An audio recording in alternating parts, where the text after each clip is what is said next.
Well, thank you all for joining us. We appreciate you being here today.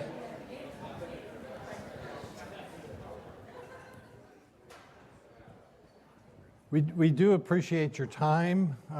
It's nice to see so many people that I saw last week out at Chamberlain Field at the pavilion for our Staff Appreciation Day.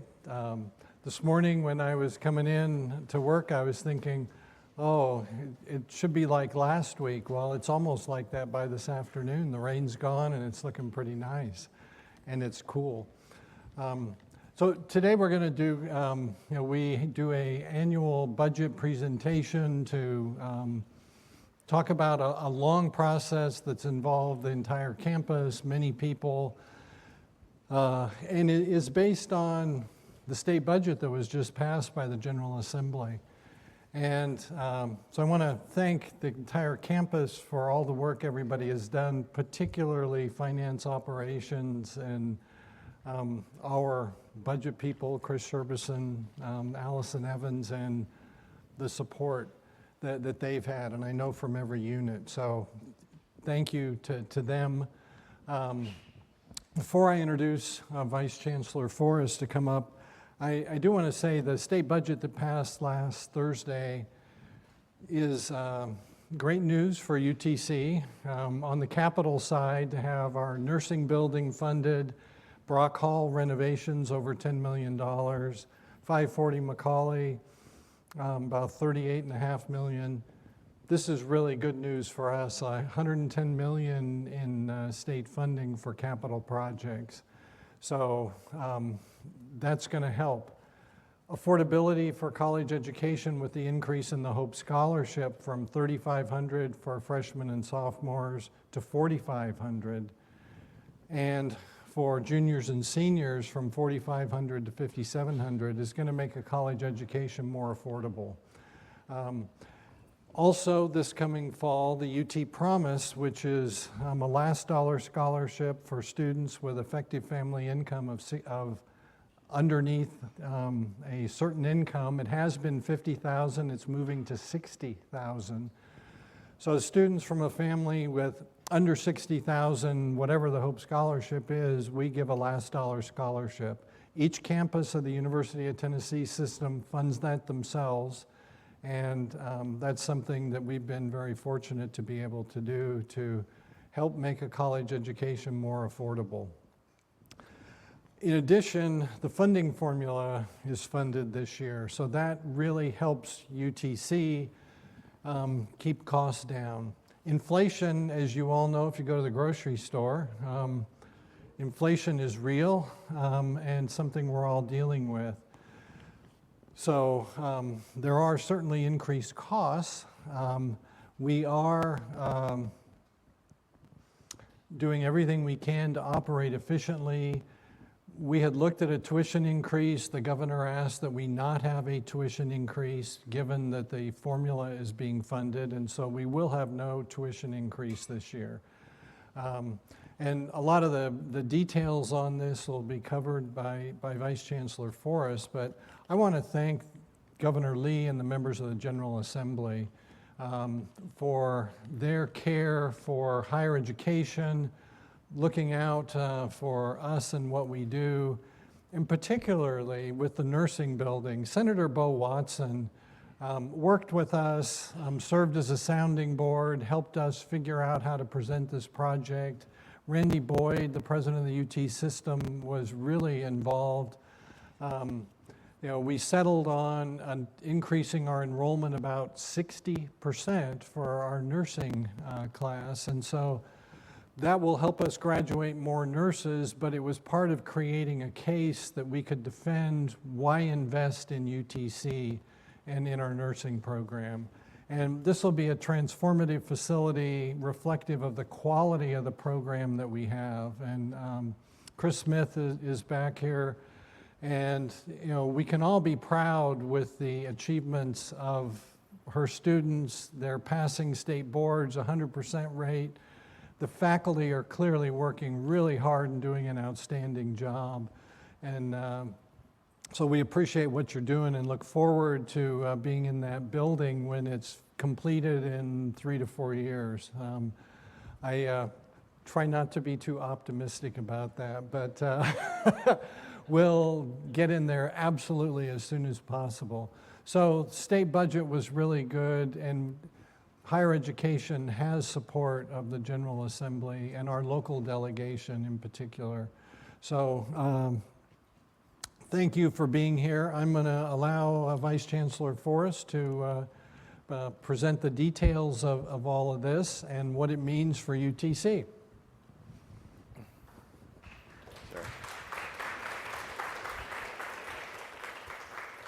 Well, good afternoon to each one of you all. Thank you all for being here, and thank you to everyone joining us via live stream as well. I don't know how many we have watching from afar, but I know it's usually a good crowd as well. It is terrific to have this in person. The past couple years when we've had it online, it's been great, but not near as enjoyable as getting to see folks here. Chancellor Engel appropriately thanked Chris and Allison, and I'll do some other thank yous in a minute, but I wanted to do the same thing, and all the budget team. They do a really great job at getting us to this point. They can take 100% of the credit for all the nuts and bolts you'll see today. And I do want to thank Chancellor Engel. He is appropriately very involved in this process, and his input is always much appreciated. So I will go through a number of slides today. Some of them I'll go through quickly. Others I may spend a little bit of time on. And we will post this presentation online after we're finished later this afternoon. So if you missed something, certainly go back, look at it. If you have any questions, you're welcome to reach out to me or others, and we'll get you an answer. So the FY23 budget planning overview. The budget process goals, the process always stems around two things. One is transparency, the other is engagement. We want everybody, whatever your role is at the university, to be engaged in the process. We see it as a bottom-up process, not a top-down process, because it really is important that everybody has a stake in developing what the financial plan for the university is.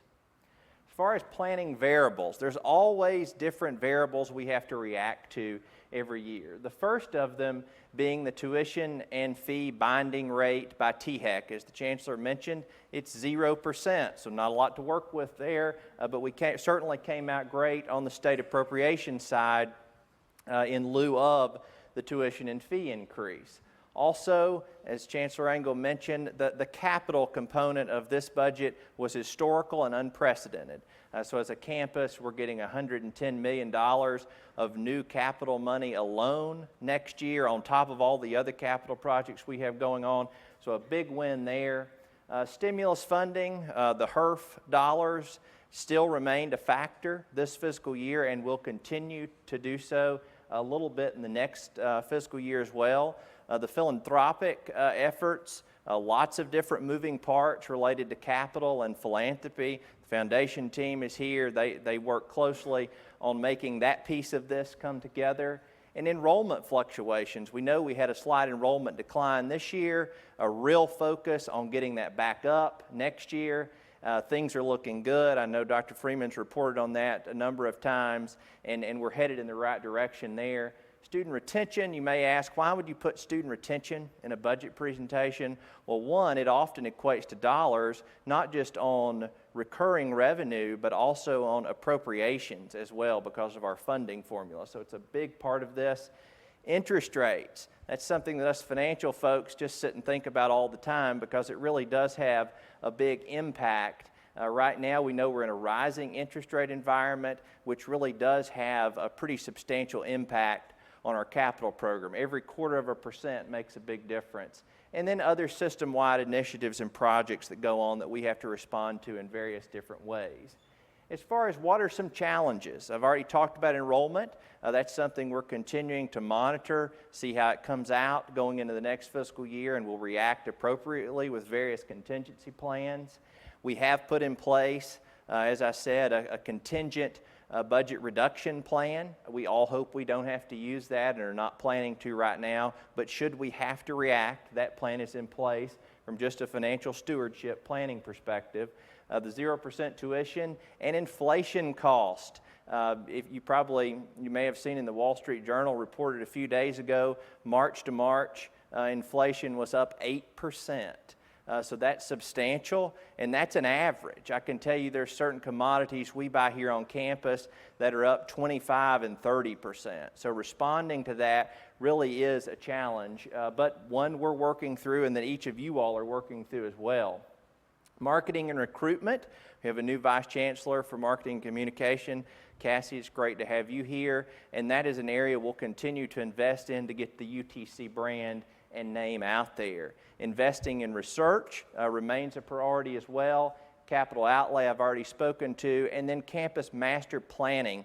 Many of you, if not all of you all, have been involved in a campus master planning session so far. We're in phase 2 of 4 of that process, and that will wrap up later this calendar year with board approval expected in the fall. And when that's completed, that will really launch our next 10-year capital phase for the campus. The previous 3 master plans have been instrumental with hundreds of millions of dollars invested, and this one certainly will have the same attributes associated. I see Tom sitting up here on the front row. He has led many of those efforts, and those are much appreciated, Tom.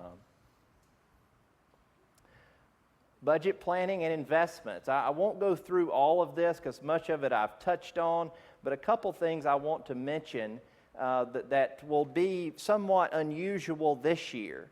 One is the SACS COC reaffirmation going into next year. This is something where we have to invest some non-recurring and recurring dollars in the QEP process, as well as one thing on the bottom that I don't know that we've ever talked about with this group, but that you all are familiar with, and that's the change in the ERP. You probably have all logged into Iris at one point in your career. You perhaps love it, like myself, or you might hate it, like others. And if you hate it, your wishes come true. It's leaving us.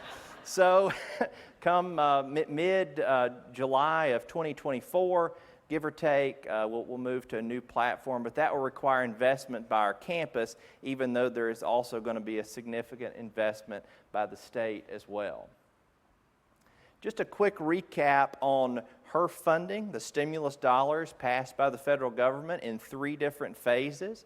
This was a complete surprise to all of us. As you know, if you were here in March of 2020, our heads were really spinning, how do we respond to the pandemic financially? Obviously that wasn't the top priority, safety was, but certainly finances were a concern. And we were very fortunate that the federal government came in, closed the gap with these 3 stimulus packages. At the same time, they put a ton of rules and regulations on them, appropriately so in some cases, but that has required this team and some of you as well to invest hours in trying to figure out how do we successfully deploy these funds, and I'm thankful to say we have done so. You'll see there on the end there's a remaining balance of about $7 million, but of that, almost 6.8 of it is committed right now. So going into next fiscal year, which will be the last fiscal year of these dollars, there's really not a great deal of dollars sitting there to be allocated, but we will spend the year finishing up projects and other things that we've talked about for a couple years now. The new strategic plan, this is important because we tie our budget to each one of these 4 elements. That is something that SACS requests that we do, and we have appropriately demonstrated that every year by going through the budget line by line, every new allocation, and tying it, what was previously the old strategic plan, but will now be to the new strategic plan in these 4 elements. So the budget planning timeline, you can read this, so I won't, but most of you all know this is not a process that just comes about. We don't just have a document that we put together on the back of a napkin. It really does start months and months in advance. It started in October of this year. Numerous groups are engaged at the department, the college, the division levels, and then on to the university-wide level. UPRAC, our planning advisory group, is engaged a couple different times in the process, and there's also a continuous feedback loop. Chris and Allison will meet with various deans and division heads to clarify things and understand what needs to be done and changed. ultimately culminating with the UTC Advisory Board approving the plan based on an advisory recommendation, hopefully in May, and then the UT Board approving it in June, usually the last week every year. So tuition and fee recommendations, what does it look like next year? Well, it's a really easy report because it's 0%. But I will point out a few things. This is an intriguing slide and something we look at constantly is where does UTC fit in the in-state market? We know that we have an overwhelming population of in-state students, so we compete with all of these folks on this page as well as privates and other partners within the state.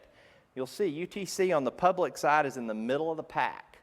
We've actually we've gone down, we've actually gone up the list, but down perhaps in price in comparison to some because a couple others jumped in the last year or so. We are actually the best value in the UT system as well.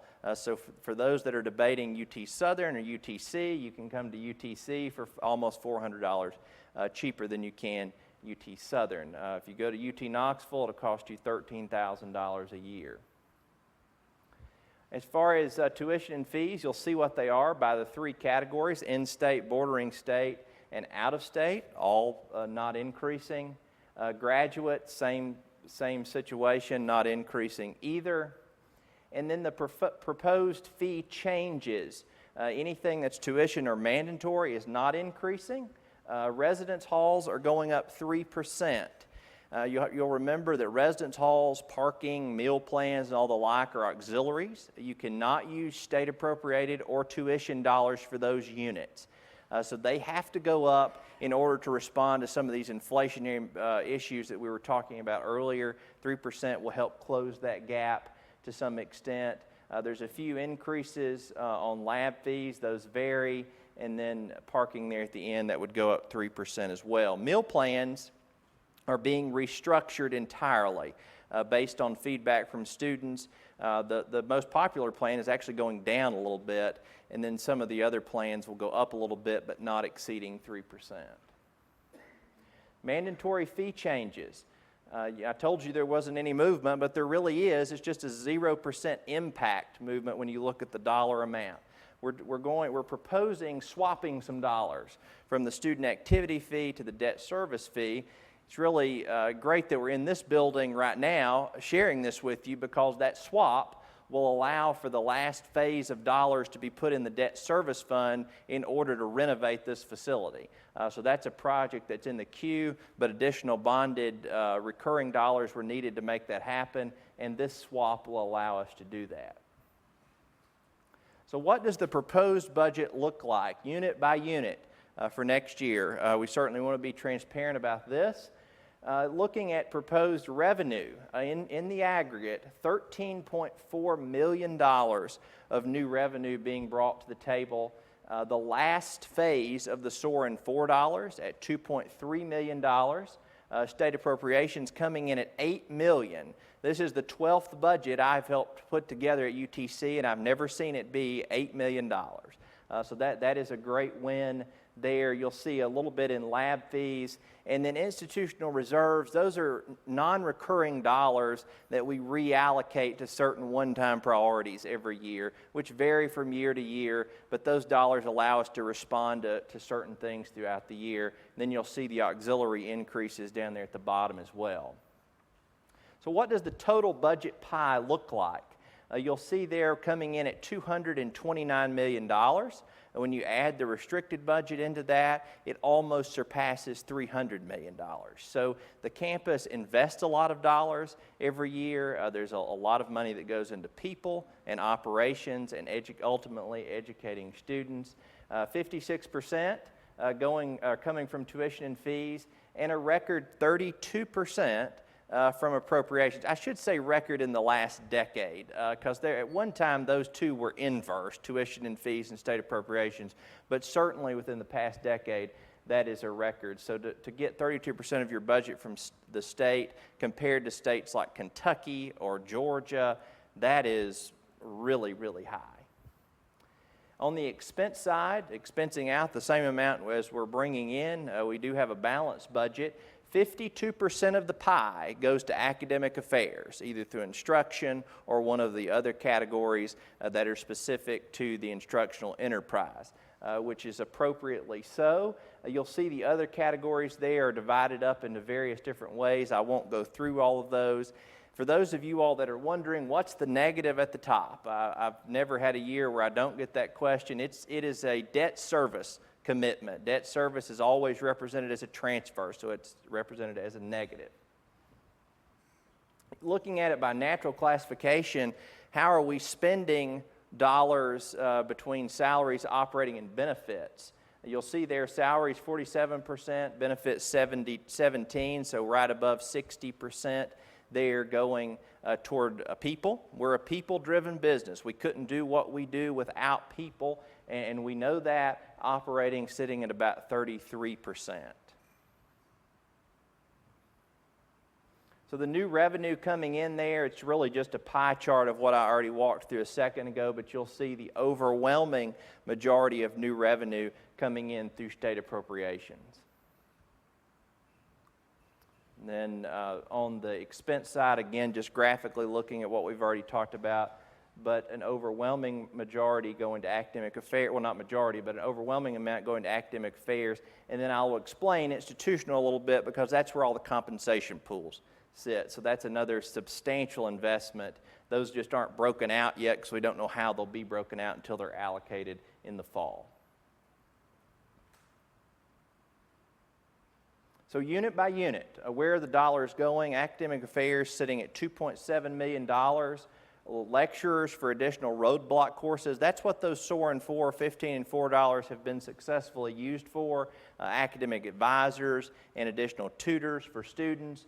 Prior commitments to non-tenure track lectures, tenure track, I said that backwards, to tenure track faculty, not tenure track lectures.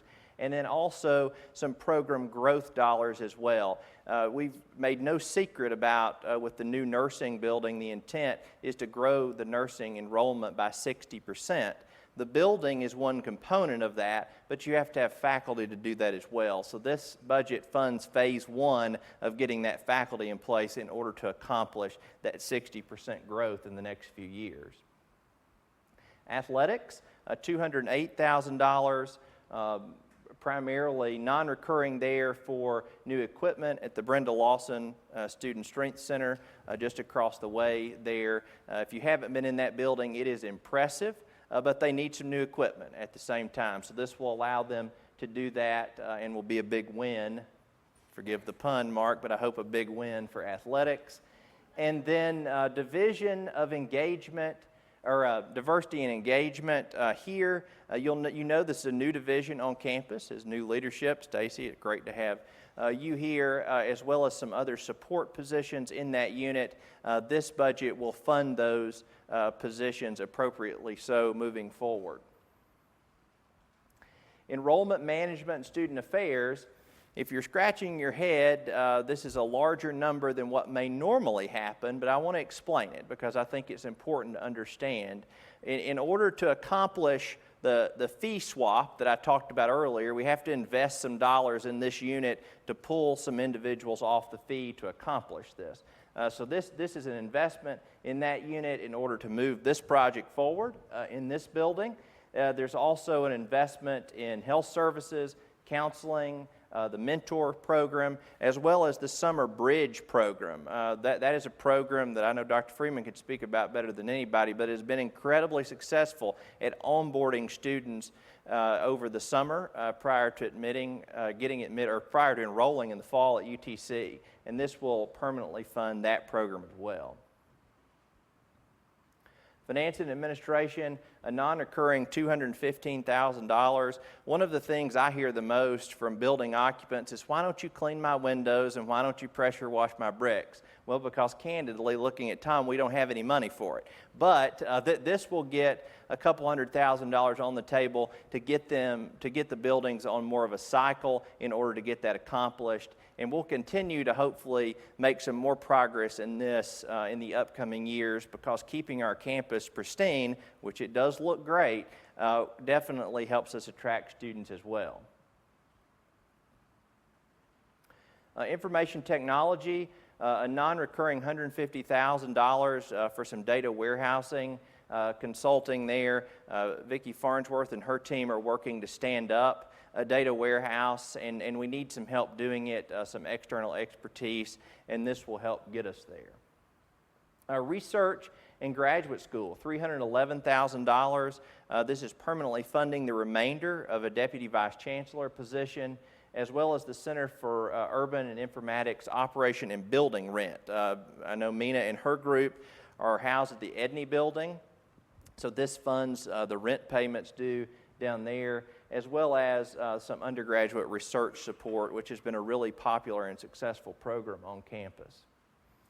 Institutional, this is the big overwhelming majority of $5.8 million for the 4% compensation pools that are sitting there to address the campus minimum wage, compression, faculty promotions, UCF rollovers, faculty equity, staff equity, and then market and merit increases for all faculty and staff. I'll give you a little bit more details, or much more details on that in just a minute.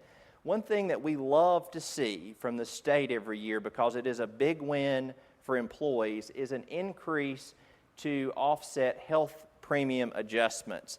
The state increases what it costs to provide employer health insurance or employee health insurance every year, but the state has also done a great job of backfilling the cost, which is largely avoided employee premiums going up substantially, and that's something we're proud of. I think a family of 4 or 10, for that matter, can get health insurance on this campus for under $400 a month, and that's something, if you look at a lot of other employers in the area, particularly family coverage, that is hard to beat. Now, system administration fee always goes up, and we say, thank you, here's your check every year with a smile. The ERP system implementation, I mentioned that a minute ago, but it is an expense that we'll have on this campus that we'll have to add some dollars to the budget in order to accomplish that. Property insurance increase. You often don't think that the campus is 3 million square feet, which is a lot of property insurance coverage that's needed. And the state decided they were going to double this year. So we had to respond to that accordingly. And then I've already talked about the SACS reaffirmation in QEP, but is something that we'll invest in as well. Scholarships and fee waivers. You can't put together a budget increase without investing in students. So much of this does invest in students, but this is the one that really hits the student pocketbook. So we want to be sure we're investing here. The Chancellor already mentioned UT Promise. Household income is going up from $50,000 to $60,000. Military members will now get an in-state rate moving forward. You've seen some publications about that. That is a great win for the UT system and UTC specifically to get that done.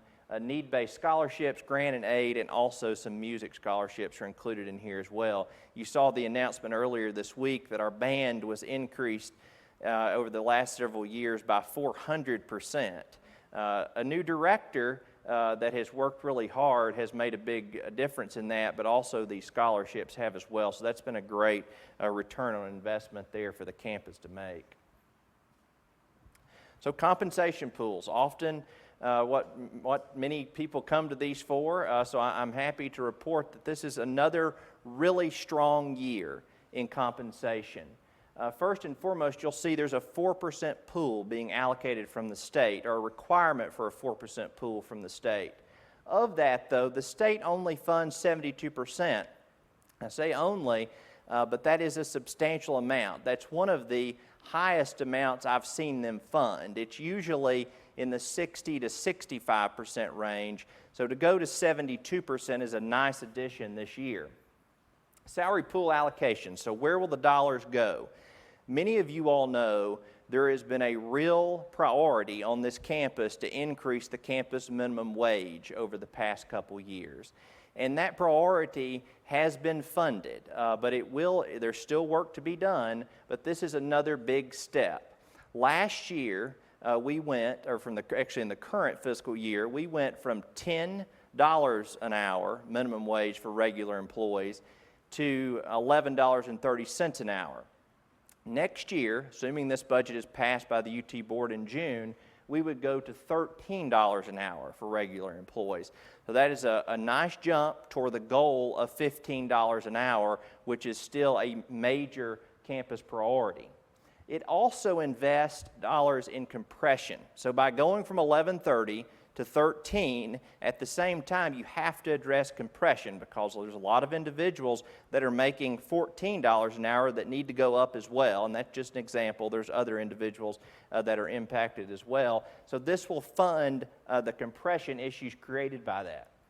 Also, something on this campus that I think everyone should be proud of, we do something that not many other campuses do. When you receive a promotion from assistant to associate to full professor, you get a 10% compensation bump at the same time to keep faculty salaries as competitive as possible. So this will yet again fund that. There's also dollars set aside for a faculty equity pool as well as a staff equity pool to help with some other salary issues there. And then finally, this budget includes a 3% market-based adjustment for all employees. We talked about the issue with inflation that we're dealing with across this country, and we recognize investing as much in employees right now is a high priority. So again, 3% there as well. Excuse me. A really strong investment in compensation. Chancellor Engel keeps this a priority, as we all do, and this is something that we will continue to focus on and invest in on this campus over the next couple of years. Financial health indicators. These are a few slides that I'll go through quickly, but I'd like everybody to understand that this campus is in a healthy place financially. Not every campus can say that, but we're fortunate to be able to do so. I love this slide because it really represents the impact of those scholarship dollars. What's the net price to a student? This is tuition and mandatory fees. It's not housing and meal plans. But you'll see there, if your family income is between $0 and $40,000, this is for the current fiscal year. This will change next fiscal year, particularly with UT Promise going up. You actually get money back on average of almost $2,000. In the next income quartile between $40,000 and $91,000, you pay on average of about $1,500 and so on as you go up in income levels. But a very affordable college education, if you want to enroll at UTC, can be had here based on the institutional scholarship investment, the Hope Scholarship, federal Pell, and a lot of other scholarship dollars as well. Something that SACS asks us about every single year is, what is your fund balance? That's how much money we would have if everything went awry. The only time we've ever considered having to use the fund balance was March of 2020, which was the pandemic, at least in my tenure here. Excuse me. And thankfully, we didn't have to use it. But you'll see, ever since 2017, and well before that, we just report 5 years, this has grown. It's currently up to $9 million. That would help us meet part of a payroll, an unplanned operating expense, or something like that if we had to have it. We never touch this because we always want those dollars to be there. It also represents 4.7% of all expenditures as well, which that's a measure that THEC uses, and we're right at the top of their preferred range. Auxiliary fund balance, right at $1 million, it grew this year. So again, strong there in those auxiliary units, and a 4.47% of unallocated expenditures there.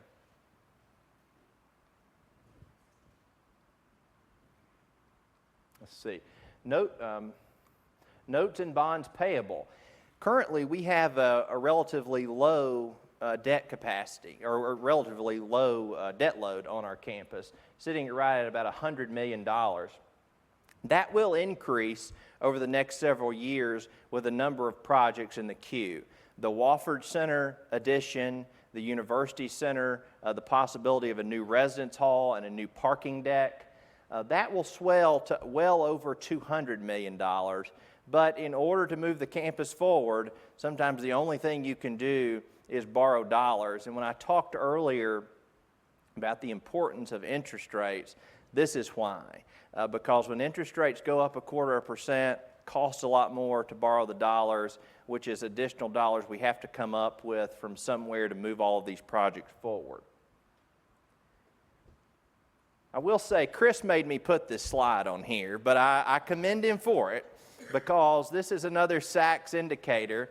Probably doesn't mean a lot to a lot of people, but if I would want to point out one thing, if you look at this is the Composite Financial Index, something that SACS also requires you to report. If you look at the somewhat U-shaped bar, that's the aggregate CFI score there, you'll see ours is trending up, which is what you want to see, which is really a tremendous gauge of financial health.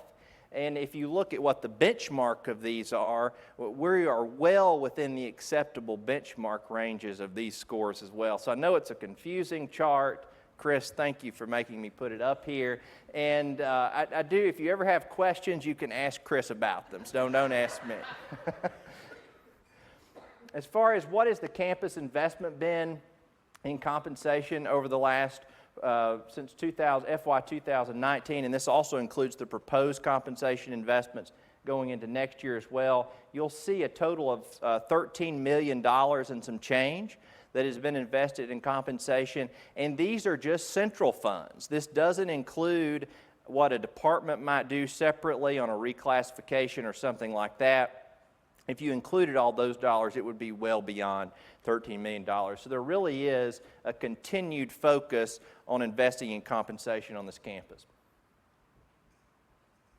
So I mentioned a minute ago about the minimum wage. You'll see the proposed is to go to 13 in FY 23 with the goal of 15 in the out fiscal years. And I want to emphasize what a priority this is for us.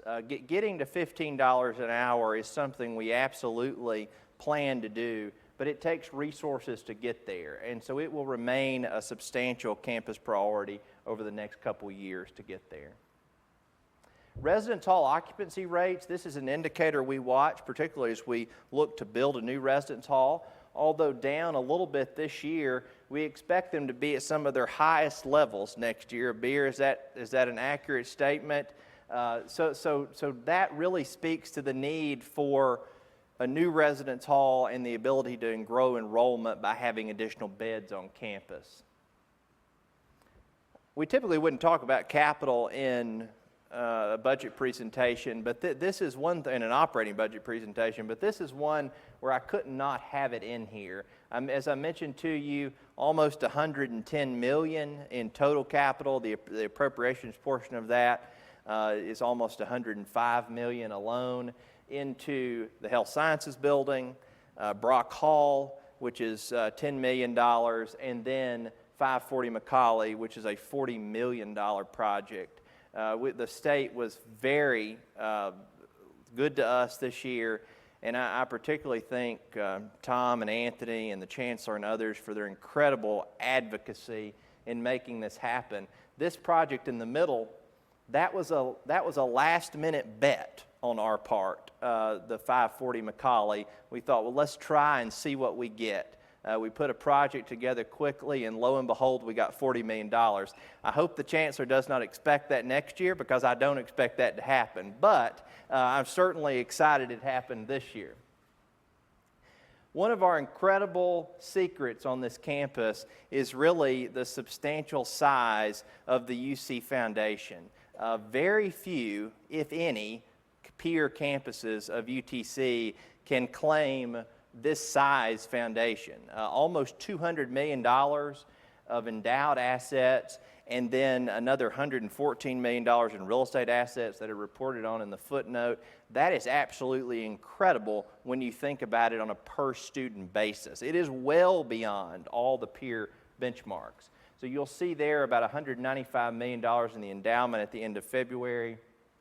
And then as far as what their distribution plan will look like for next year, almost $6 million coming back into the campus in various ways, much of which go to scholarships and to support the academic enterprise as it should do so.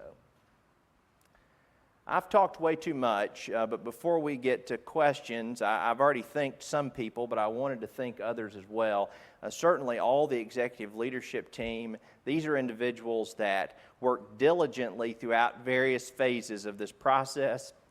Excuse me, they get sick of hearing from us. I'm confident of that. But they're really good troopers. They help us. Excuse me, I apologize. The pollen is at its peak, no doubt. Academic deans also are very helpful in this process and are big players at generating a lot of the initial requests.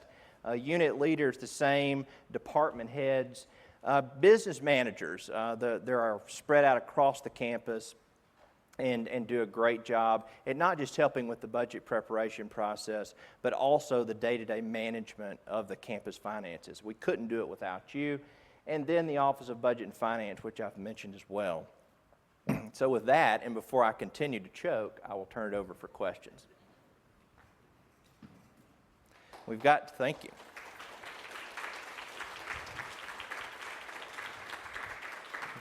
We've got 2 microphones, and if you have a question, we'll bring a microphone to you.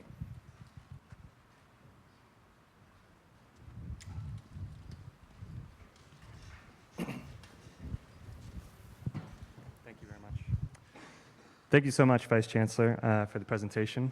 Very much appreciate it. I did have a question about minimum wages, and I wanted to hear if you could speak a little bit more about the fact that that UTK, for instance, has a $15 minimum wage. The UT Health Science Center has had a $15 minimum wage for quite a while. University of Memphis, which isn't in the UT system, but is another public institution, right, also is able to pay $15. And so I'm wondering, especially given the fact that it seems like UTC is in relatively good financial shape, that we feel very confident and we're looking pretty healthy according to all these indicators. What would it take right now to get to $15? Given that is a priority, what are we lacking? In dollar amount? In dollar amount, in will to make it happen, yeah. Yeah, that's a great question. I appreciate you asking that. As I shared several times during the presentation, $15 is absolutely the target and will remain the target until we get there. The University of Memphis Health Science Center, they are in a little bit different market than we are, which is why they got ahead of all of the UT system, particularly the Health Science Center. Knoxville, to be very candid with you, they are a more resource-rich environment. There's no question about that, and they were able to respond to some of these. The minimum wage increase is not of lack of wanting to be there. It's a lack of needing the resources to get there. And as you can imagine, in a budget planning process, there are hundreds of competing priorities. And what you saw come out today was a small slice of where we started with this. So I certainly don't want anybody leaving here thinking that we're not prioritizing it, because we absolutely are. And that's why we particularly put the goal on the slide, because we don't want that to be left. It will continue to be a priority and something we continue to focus on. Good question, though. I'm sorry, can I ask just a quick follow-up? When you talk about the goal, sorry, Stan, a little rude to speak sitting down, apologize. When you talk about the goal of raising the minimum wage to $15 an hour, we noticed that was just a goal, right? There is no projected year. What is the dollar amount that we would need to make that happen, I suppose? Well, I'll tell you, I can get you the dollar amount. I don't have it off the cuff, but I didn't want to put an exact fiscal year up there because so many variables can change, but I think our record can hopefully speak for where we want to go. The fact that we made substantial movement this year, substantial movement next year, and then hopefully substantial movement in the out year in partnering with the state salary pools and things of that nature, we would get there hopefully in the next few years, if not sooner.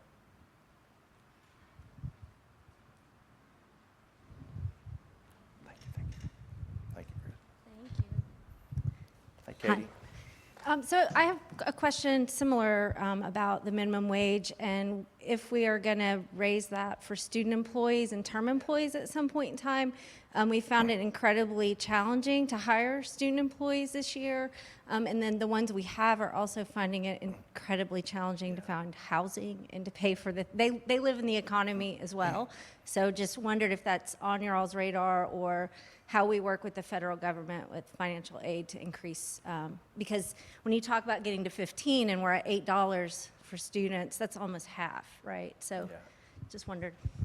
No, that's an excellent question, and there's a couple different factors related to that. Let me address the federal factor first. The federal minimum wage is still $7.25, which is honestly quite surprising that that's where it is, but it is. So much of the federal dollars related to student work study are tied to that. And that's something that only Congress can help us with, so perhaps that's something that higher education can stand up for more broadly. As far as employees beyond the federal minimum wage, but beyond a work-study student, we know our average student wage is about $9.66, Lori, is that correct? Which it may have been competitive 2 years ago. We actually think we were pretty competitive a couple years ago, and then all of this hyperinflation started. So we've got to catch up. Much of wages for students is determined at the departmental level based on resources. What I do think we could do, and this is something that's going to create or require a really collaborative conversation, is understanding what does a student need to earn at UTC for various different roles? Because I don't think we do a good job at really defining that. I don't think we ever have done a good job at it. So if we can come together quickly, and hopefully that's something we could do in the next few months, because I see no downside to doing that, and we can come up with a target for those groups and at least give departments a guide of here's what your target should be. I don't think we do that right now. No, we don't do that right now. So if we could give departments something, that might empower them more to say, how could you reallocate your budgets to respond to this better and be in line with the campus regular rate as well. So I hear you and agree with you. I think we've just got to figure out a way to get there, and quickly. I think Sandy's got a question.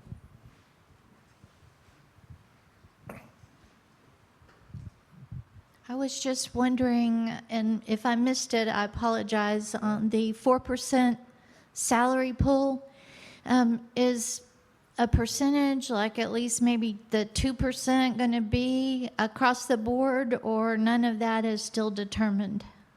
Yeah, of the 4%, 3% will be a market adjustment. We don't call it a cost of living adjustment, but it will be a market adjustment for all qualifying employees, which will be 99.9% of all employees, more than likely. Tammy.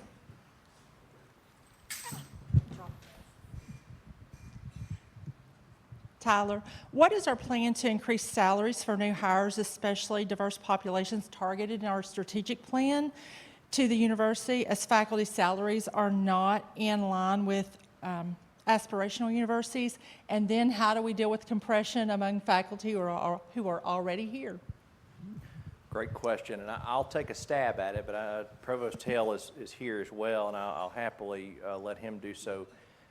You saw dollars committed there toward faculty equity, and I know there are plans to adjust certain individuals based on the faculty salary study that was completed in the last 12 months or so. As far as diverse hires, or any hires for that matter, we continue to have a practice of having the best market-driven compensation on the front end, and where we fail on that, we certainly need to focus on that. Provost Hill, I don't know if you have anything you want to add to that. There is not a lot, I think, that can be added.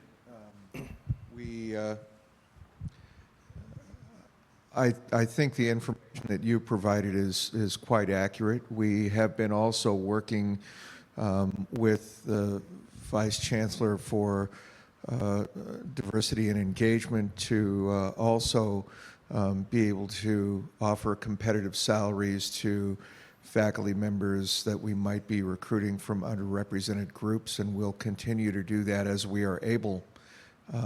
We're facing some of the same challenges that we're facing with other salary issues, however, which is that there's a limited pool for us to work with.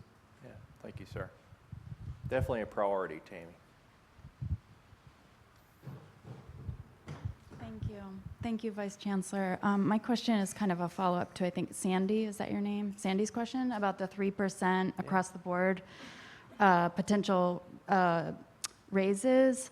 And my question is kind of about the fairness of that, given the vast disparity of wages, as there is at any university. But I guess I'm thinking, for somebody earning like $25,000 on campus, that's going to be like $700 for the year, like significantly less than $1,000 per month divided over 12 months.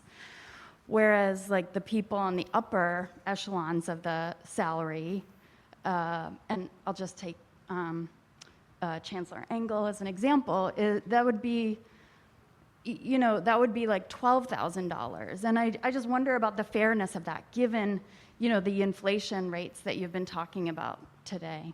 Thank you. No, excellent question, and I appreciate you asking that. And that is one positive, that is a very positive thing coming out of this, because you heard me mention not just the minimum adjustment to the hourly wage, but also that compression adjustment. So that individual that's making $25,000, they're going to be impacted by that. So this is a plan that really heavily invests on the lowest end of the pay scale. To think that this plan is just a 3% for everybody, it is anything really but that, because of those significant investments in the lowest end of the pay scale, which I think is exactly where we need to be right now, and continuing to focus on that. So I'm glad you brought that up, and I think this is a good story to tell in response to your question. And I think you'll see that when we finish them and everybody gets those additional adjustments that are on the lowest end of the scale. Good question. Hello, thank you. Thank you, Vice Chancellor. I think a lot of us are very pleased to hear that it's a priority to raise the minimum wage over time. And you also mentioned that you think of budgeting as a bottom-up procedure, and that we're also in excellent financial health. And so I think a lot of people have wondered, there is, and given the competing priorities you mentioned too, that why is this not a greater priority, especially given that the Faculty Senate in October passed a resolution asking for a 15 minimum over 3 years, I believe. And I think the student government also had something, maybe someone else can speak more to. And a lot of my colleagues and I, who are members of United Campus Workers, recently had a petition with over 500 signatures asking to have the minimum wage raised to 15 in this fiscal year that's upcoming, and which seems to me like to indicate a really high level of support that is a major priority for many members of our campus community. So I guess I'm just wondering, given that evidence that there does seem to be a priority that a lot of us in this room and in the campus community really care about, why can't that happen sooner than 3 or some indeterminate number of years from now? What is it that's stopping us? And I know you already spoke to that, but I think I just want to mention to those of you who maybe don't know some of these facts, that is a huge priority for people on campus, and it's something that would make a huge difference to a lot of people right here in our campus community. And so I just guess I'm wondering why that can't be a greater priority to happen sooner. It's great that it's going to happen at some point, but why not sooner? That's my question. Thank you. Yeah, I appreciate you asking that question. I won't give you the same answer about competing priorities, but I do want to acknowledge what you said about the Faculty Senate resolution. Our team actually worked with President Garland and the Faculty Senate to encourage them to pass that. We had no objection to that. And as you mentioned, I believe it says in that resolution with a target of getting there over the next few years, and that is absolutely still our target to make that happen. So I've said it several times, but I want to say it again because it really is very important. We're all in this together. this is an equal camp. I mean, this is a priority for everybody, but there really are those competing interests in order to just move certain other things forward. And I think what you'll see this year with that significant investment on the lowest end of the pay scale, not just 13, but also the compression dollars as well, there will be significant movement in that needle once it's implemented. Thank you.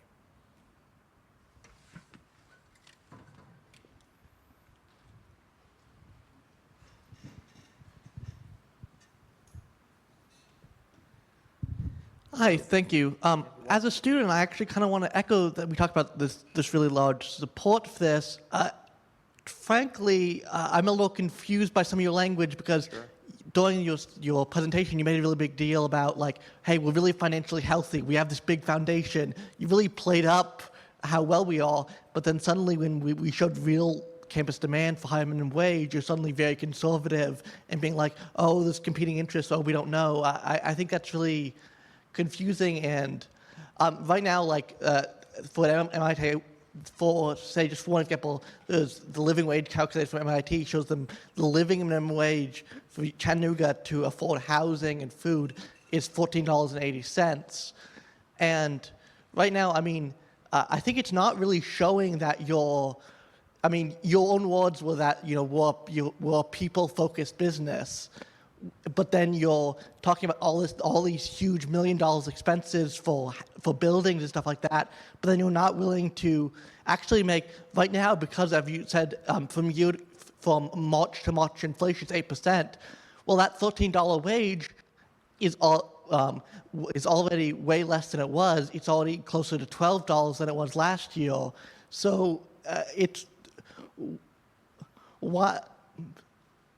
doesn't actually seem like this is a big focus for y'all, and I kind of ask why that is. Yeah, I think a good question, and I would like to add something that I should have added a minute ago as well.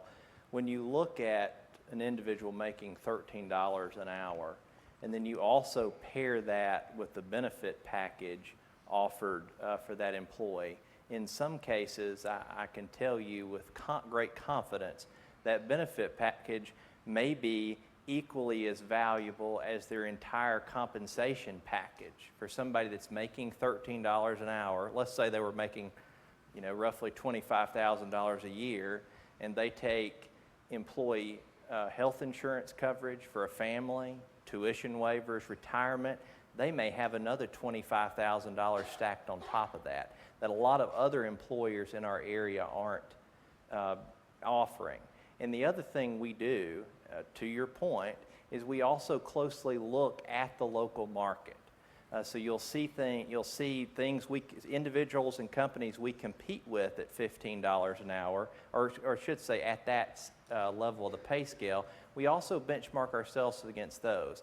So we know we need to be there. We know could be more competitive. But like I said, there are multiple competing campus priorities that we just have to react to.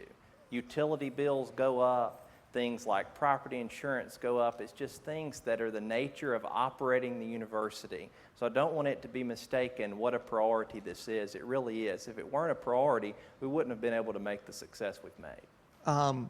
The question, you mean you should know what are those priorities that are taking higher priority than, you know, giving what is actually a pretty conservative pay raise given inflation.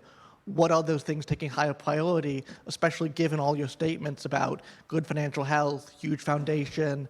I mean, what is taking higher priority? Well, you also have to understand that when you talk about the foundation, those are not dollars that can be invested in salary.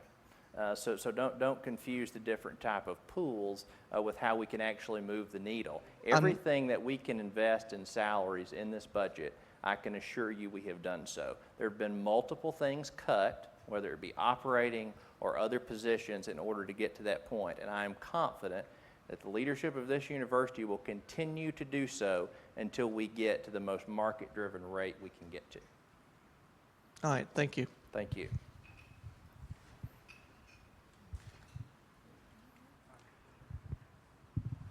Hi. Hi. Thank you. Just another point on the minimum wage. Yeah. So I know we're talking a lot about competing interests. Sure. And one thing that I wonder is we have this 3%. That's more than we've had quite a while across the board. Right. Now, I am not on these committees to know all the details, but was it at all discussed to maybe do a slightly lower across the board and then emphasize those making maybe under 50K a year, under 100K a year, and then use that extra money to raise to $15 an hour or anything like that? Yeah, certainly, that's a great question. And I just want to compliment all of you all for asking these questions. I appreciate it very much so. To your question specifically, there are multiple iterations of this budget, not just on the compensation side, but on the operating and any new request side to get to this point. It is not a one-size-fits-all. We really try to look at exactly what works the best. So there were many things cut, many different compensation pools looked at throughout the process, just like there are every year. But we cannot, to your specific point, we can't ignore the inflation aspect on every single individual at the same time. I guess my concern is, and I'll pass this on after this, but inflation is going to disproportionately impact those that are making the least. And why was it decided to give more to those that are making maybe hundreds of thousands versus those that are making less than a living wage, according to the MIT calculator for Chattanooga? Yeah, good question. I think I go back to my response a minute ago. When all of the allocation, when all the salary pools are allocated, and you see the significant investment that's being made, not just on the minimum, but also the compression, I think you will see that it will make a substantial impact. And I think what would be beneficial as well is you as individuals, whether you be students or whatever, faculty, staff, if you want to come talk with us about this and discuss it, after we've implemented some of these things, we can show you the movement. We love to talk to individual students in that way if you ever have an interest, or faculty or staff member and the like. We are an open book when it comes to that, and I certainly would welcome that in this instance as well.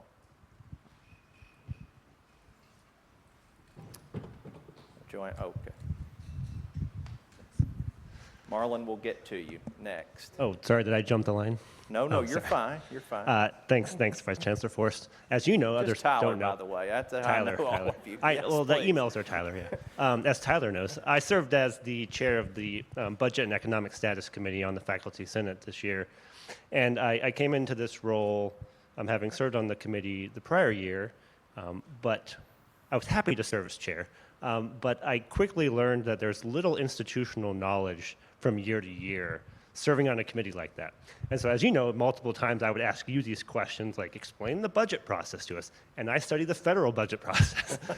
So explain to us, so I'd ask you to explain the budget process. So I'm wondering, from a question about the process, how can we better institutionalize this bottom-up approach that I'm glad to hear us talk about? I'm a huge proponent of shared governance. Yeah. So I want to know, in October, November, when those early stages of input are being sought, how can the faculty, not at the level of department head, how do everyday faculty and employees and students have input into that process? Take, for example, the $15 minimum wage. That's a great example. But if we do want that to be a priority for next year's budget, how do we actually make that communicated? And how can you and the administration better educate the university about the budgeting process? So that all of a sudden we're not just having, I know a lot of stuff's going on behind the scenes, but then all of a sudden a budget town hall just emerges. Yeah. So I think for a lot of people, they don't understand the process, and that we have to be on top of this in the fall. And so I'm just wondering, how can we better institutionalize this process for everyday faculty and employees and staff and students? Yeah, great question. And first of all, I compliment you. You're an excellent chair of the Budget and Economic Status Committee, and definitely a great person and a great committee to work with. I'll give you a couple of examples. I think the actions that the Faculty Senate took this year very proactively in sharing their stance on the campus minimum wage and the movement of that over a few-year period, that was something that I welcomed. I think that I know Chancellor Angle and others welcome that as well. That's really what we want to see.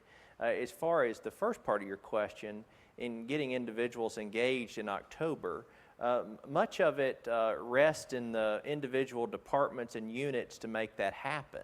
What we could do a better job at, again, this is kind of my out loud thinking, but I think we could do a better job of educating departments and units of how they could engage their individual students, faculty, and staff by saying you could have a departmental meeting, bring it up. I mean, we might assume that happens, and I know it does in some places. I'm confident it does because I hear about it, and I've been to some of the meetings through the years, but perhaps in some of those areas where it doesn't happen, encouraging deans and department heads and other unit heads to do that and really engaging everybody in the process would definitely help engage people starting in October. Because you're right, it is one thing to say do it, and it's another thing to actually do it. So us doing some follow-up and encouragement there, I think, would go a long way.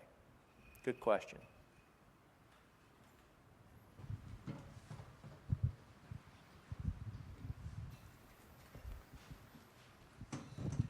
Yeah, I want to speak on the behalf of being a custodian and a student. It seems like we take a lot of abuse when it comes to cleaning and when it comes to, trying to do our best and show our appreciation. And we don't even make $12 an hour.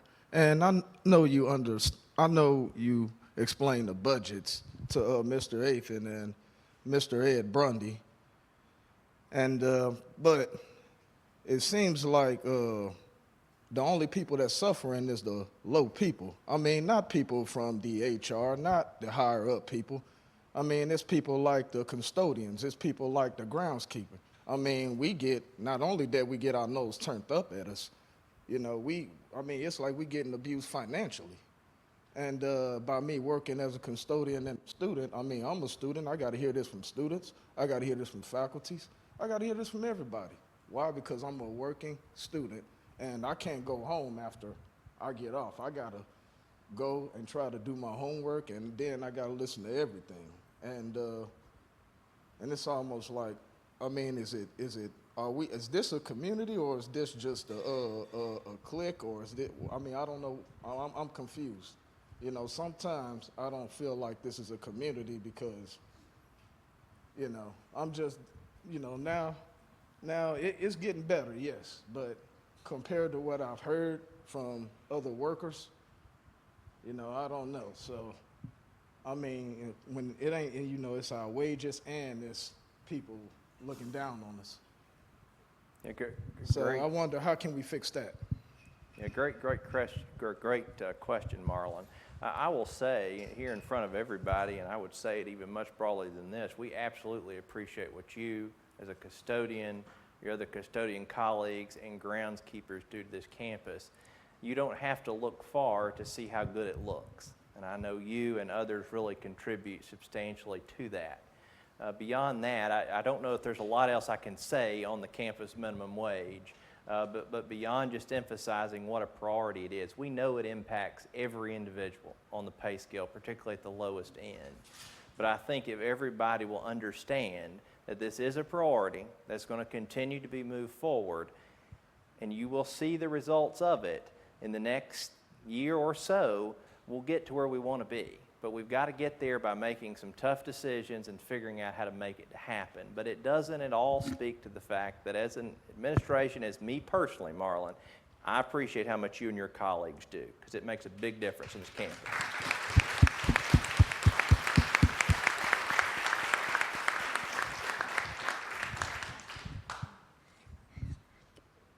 Tyler, sorry. One more Katie, question. yes. I just wondered, we just did, I guess in the last few years, a system-wide job family reclassification with Yes. new quartiles for our staff. And every year in the budget presentations, we see that we use our salary pools that we're getting for compression and for adjustments. And I know that these minimum wage and other increases have cascading effects, right, across all of the pay scales, because as you're raising lower, you're raising it based on experience up the chain, for lack of a better word. And so right now on our campus, we have these promotion processes and money tied to that we use from the salary pool for faculty, non-tenure track now, and tenure track. are we working now to project and think about and plan for moving our staff members through these quartiles that we've created? I know that was like the second part of the project. I just wondered where we were with that and in budgeting, how that'll be impacted. Yeah, another good question. You'll remember going into the last budget cycle, anybody that was below Q1 of the staff range, depending on what range they were assigned to, was moved inside of the first quartile, which was step one, no question about that. By having a 3% across the board and these other minimums, that will further move us away from the bottom of Q1. The next step that Lori and her team, HR, is working on is related to career ladders and what do certain, some jobs are just more open to career ladders than others. Some we just don't have a career ladder for. It's not that we don't want to, but there's just, it is what the position is what it is. But there are other jobs like you may be a financial specialist 1 and can move to a 2 or something of that nature. Same with, I'm not even going to start naming them because I'll get myself in trouble if I do. But that's one example of we could have some consistent career ladders, and that is absolutely something that they're working on and will involve many of you all in here to accomplish that. I'm glad you asked that. Any other questions? Joanne? Thank you. I'm an instructor, and I just want to use my time to uplift what Marlon said and talk on behalf of our colleagues who aren't here, who are our hourly most underpaid custodians. For 2 years in the pandemic, they cleaned my office. They probably cleaned your offices. They put themselves and their families' health at risk when they went into COVID-positive student dorm rooms. I just wonder why giving them a living wage doesn't seem to be as essential a priority for us as a community, for the administration. When we needed them at the beginning of the pandemic, they were there. We called them essential workers. Why isn't this an essential priority? Yeah, I can only say what I've said already. It is an essential priority. And I also know that this group of individuals has done an incredible job, and you're exactly right. At the beginning of the pandemic, they couldn't work from home. They had to be here, and they were boots on the ground, cleaning every day, learning new ways to clean, thinking outside the box. How do you keep the building clean? And then when it was time for everybody else to come back to campus, they got it ready too. This is no statement against their good work at all, but it is a statement around resources. And I can assure you with great confidence that we will get there and get there soon. It takes a little time and it takes a little patience from everybody and possibly a little sacrifice from everybody to get there one way or another in making various budget adjustments, but I can assure you we will get there. Thank you for saying that, though. Any other questions? Yes, sir.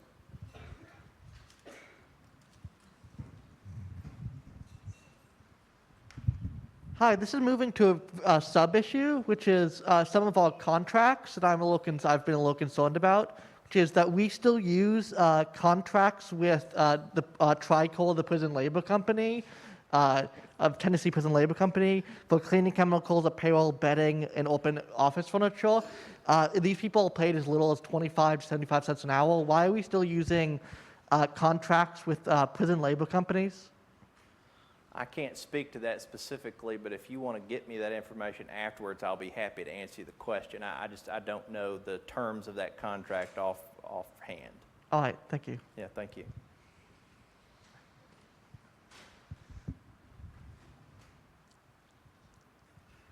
Any other questions? Is there somebody else, Joanna? We good? Well, I want to thank you all for being here.